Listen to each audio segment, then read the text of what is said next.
Ассалаумағалейкум, алдарыңызда Toyota Carina E яғни Toyota автокөлігі. Көпшіліктер жаңағы бізге маған жазды. Фар жанбай қалды, неден болады, қайсысын тексереміз деп жазған екен. Именно Toyota айдайтын шықты, болмаса почти бәрінің машина негізі системасы бірді. Бірінші қазір ашып мен фар жағып қойдым. Қазір машинада фар ешқандай жанып тұрған жоқ. Екі бетте. И сосын кейін сіздер бірінші тексеретін нәрселеріңіз бұлардың жаңағыдай фардың предохранительдері болады. Міне мынау екеуі ближний, мына екеуі дальний. Toyota Carina иелерде осындай да, ал қалған басқаларында негізі блок бірге тұрады, почти системалары бір. И сосын кейін сіздердің көретіндеріңіз,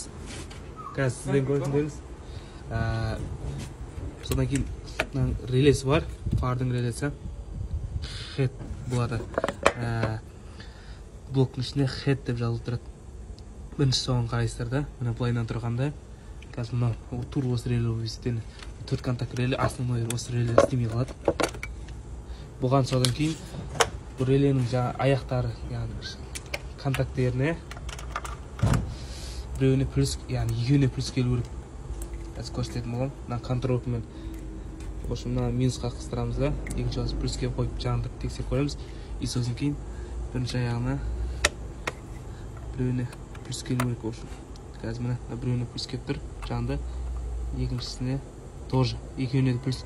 И сосын кейін мынау яғни парға қарап шығатын выход.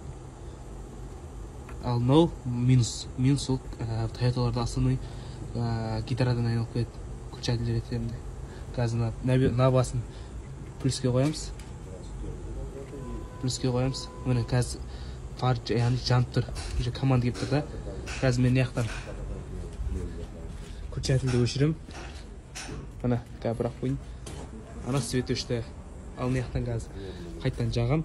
Қазір лампочка жанады. Көрдің ба? Қазір жанды. Демек команда келіп тұр. Реле жарамайды деген сөз.